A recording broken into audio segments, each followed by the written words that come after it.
我一直想不通一个事儿，水饺这么好吃的东西，日本为什么那么少？于是我就在东京搜到了这家店。又到了吃中餐的日子啊！他们家现在非常的有名，因为他最近上了日本的米其林推荐榜。那么简单的概括一下，大概就是，牛逼。すみません。中国語話せますか？啊，太好了！我跟你们也是一样，第一次吃个水饺都要预定。什么呀？是他们家点酒的菜单。但这种武侠剧里面的册子真的超酷，好吗？我们两个把所有饺子都点了一份，放心吧，吃得完。第一个菜棒棒鸡，但这个和我在四川吃到的好像不太一样啊。红油的辣椒呢？它像是上海味道的棒棒鸡，麻酱味特别浓，吃起来的第一个感觉就是特香特甜。我这个川渝味还是想念红油香辣棒棒鸡。现在的减脂餐就达标了。下个菜是皮蛋豆腐，感觉好像国内很多地方都有这个菜。这个好像还是一个福建的名菜。我不喝酒，我不抽烟，但是我吃皮蛋。皮蛋那股特殊的汽油香味和滑嫩的口感。超级下饭，想起了在四川经常吃雷椒皮蛋，要是有一点折耳根就好了。然后就是今天的第一盘饺子，煎饺，老板给它取名字叫华饺子，摆的这种花的形状，还有我们中华的意思。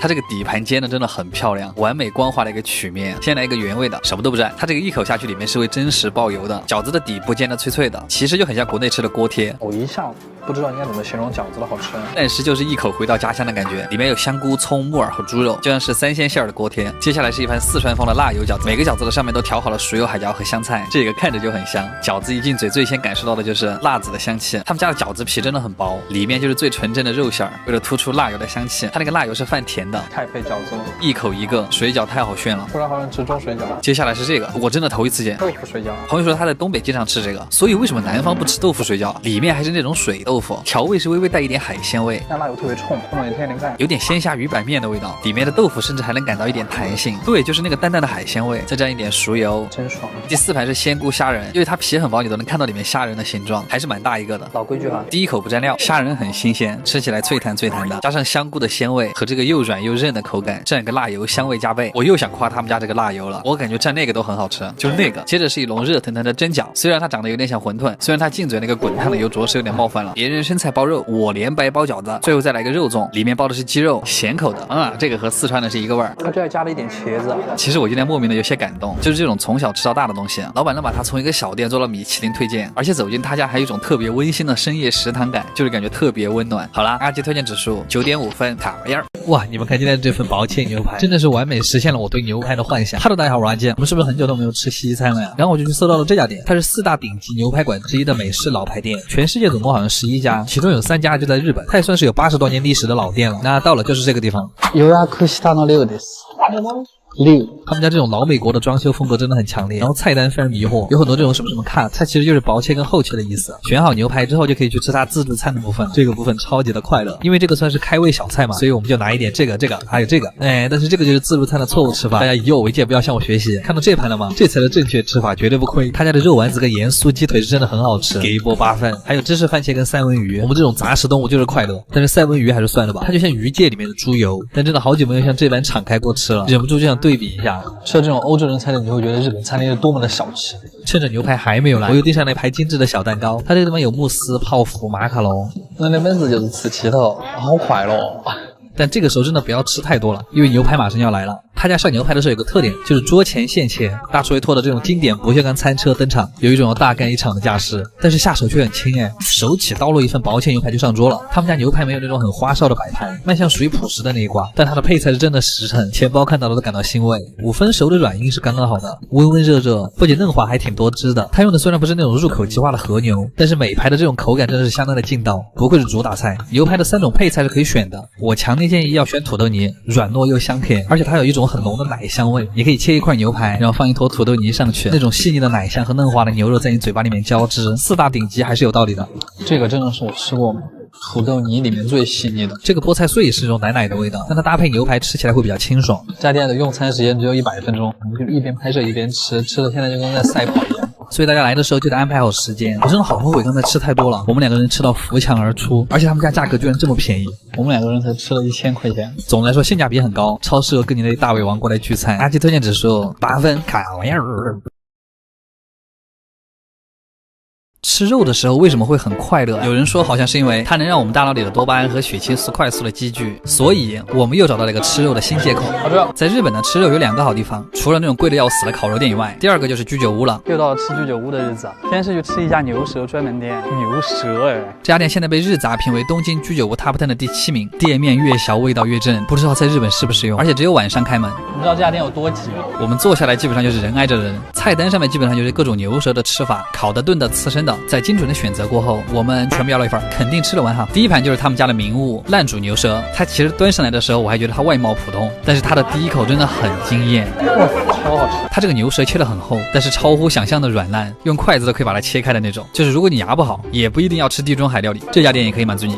压上了，我估计这得炖了6、7个小时才能达到这种口感。上面撒了一点胡椒粉，微微辛香的味道点了睛，丰富了牛舌的口感。空吃的话可能会有点腻，搭配一点芥末，你可以一个人炫2盘，你甚至不用嚼它。烤牛舌就完全不一样了，这个口感特有韧劲，像烤鸡胗。它这个虽然没有那种高级烤肉店里面外国模特给你烤的那么好吃，但是它过瘾啊！它带着一股独特的木炭香气，肉感弹牙，像是舌尖肉的那种越嚼越香。配菜给的是卷心菜泡菜，一起吃像是在吃东北烤肉加酸菜，非常的地道，太绝了。好，来继续下一盘，然后这一盘是红酒牛舌，听起来就是满满的西洋风。这叫平价法餐吗？和风的红酒酱汁在长时间的炖煮下，已经完全炖进了牛舌肉里面，配上一点黄芥末，红酒的香味会在你咬开牛舌的一瞬间漫到整个口腔。明明是炖煮的丝丝分明的牛舌，但是那种柔软的口感会有一瞬间让你以为在吃棉花糖，上下的牙齿一碰牛舌就下来了，它已经没了，在我的嘴巴里边消失了它。还有这个面包片也是一个非常重要的东西啊，牛舌的肉汁配上红酒，再灌注到面包里面，有法餐那味儿了。这个面包都没干脆那个牛舌软。炖魔芋块也是超级入味，这个牛舌相对小块一点，它这个汤鲜的像那个翘脚牛肉的味道，我敢说用这个泡饭，我2口泡1碗，再撒上一点六婆，我安详。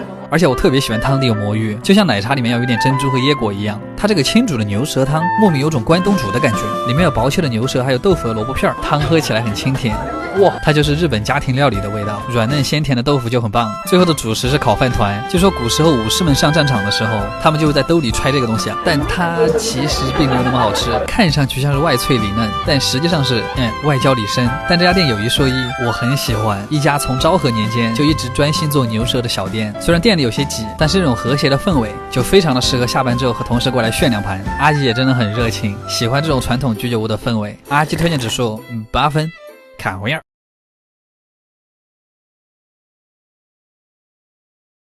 今天我们去的这家店的逼是装足了的，我也总算体验到了什么叫大户人家吃的豆腐。我还想问，从什么时候开始豆腐可以这么张扬了？非常夸张。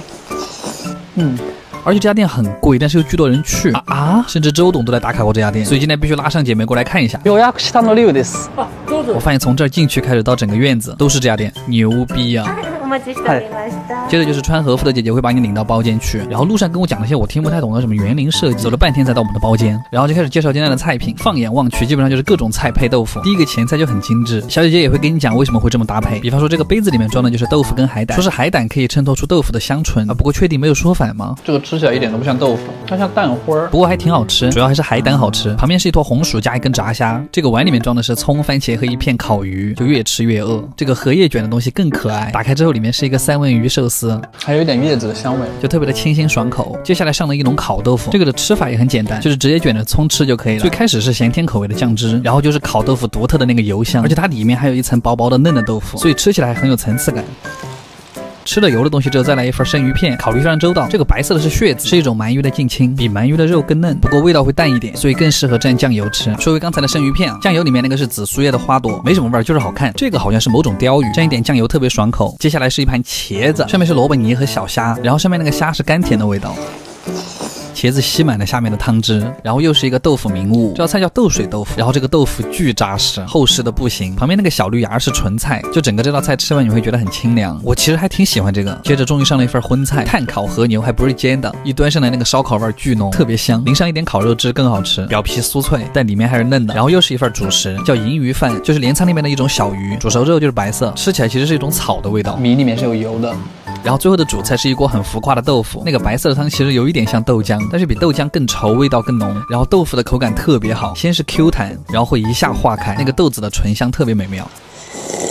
最后的甜品还是豆腐，有点香草的味道，然后还上了一份枇杷果冻。最后我们吃了这么多，这家店总体来说豆腐确实很特别，但是值不值这个价格呢？你们说了算。阿基推荐指数8分，卡玩意儿。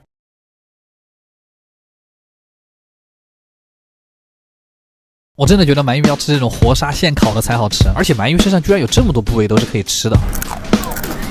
今天找到这家店又在惠比寿啊，又是一家烤鳗串的老店，又到了吃鳗鱼的日子。这个街道真的是充满了各种居酒屋，非常适合居住。ちょっと早く着いたら大丈夫ですか？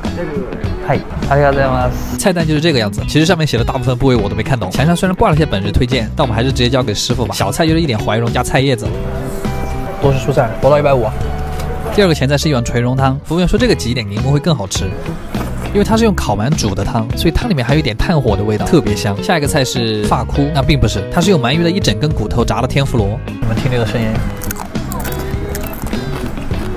味道嚼起来像猪大骨里面的骨髓，就油香油香的。接下来是这个串儿，它是用鳗鱼肚子上最肥的那块肉卷成的，你可以清晰的看到它那个皮跟脂肪，而且皮已经烤得焦脆，咬开之后下面还有一层脂肪温柔的接住你的牙齿，那个油的味道特别的美妙。然后这个串是鳗鱼侧面的肉，这个基本上全是肉，蘸一点芥末会很香，里面还夹杂了一点鳗鱼的小刺儿，这就是典型的又嫩又脆。但是不得不说鳗鱼是真的油，吃完这一顿那个油真的可以让我难受1个月。非常影响，现在这个就是我的大餐救星。好啦，说回下一个菜，这个黑不拉几的像一样的是鳗鱼的里脊肉，我第一次吃这个，它味道特别的腥，酱油都盖不住那个腥味。然后这个特别好吃，你们肯定都吃过鳗鱼干，淡淡的茶香带着一点鳗鱼的油香，再刷上一层甜酱，它的味道特别的丰富，而且口感吃起来跟鸡肝一样。吃多了荤的，接下来就是一盘蘑菇，还有一碗这个是，那是不是有点像主厨的鼻涕？但是真的有人喜欢吃山药泥吗？但是这一盘烤蘑菇是真的很好吃，炭烤出来的香菇真的很上头。然后是2盘烤鳗鱼，这是蒲烧，这是西京烧啊，有什么区别吗？味道好像都差不多，就是甜酱跟盐的区别。炭火的高温会直接把里面的骨头烤脆，所以里面嚼起来其实是咔嚓咔嚓的。接下来是我一直很好奇的这个菜，它是鳗鱼的脖子啊，鳗鱼的脖子在哪儿？然而它烤出来却是这个样子，这是什么呀？这是吃起来像是在吃黄喉，脆脆的，而且没什么鳗鱼味。然后在我们吃了这么多菜之后，终于开始做我们的鳗鱼饭了。师傅是先把肉烤了之后，然后再拿到锅里蒸，最后蘸上酱汁再端给我们，真的是特别的漂亮，你都能直接闻到炭的味道。我打算把它分成一小块一小块的吃，哇，一口鳗鱼一口饭，而且这个酱汁的甜度刚刚好，就是微甜的炭火香气。这个肉因为它很嫩，所以它吃起来是很绵密的那种感觉。你们看到它肉里面泛的油光了没？这个就是活杀鳗鱼才有的油光，只能用美丽来形容它了。阿基推荐指数9分，看玩意儿。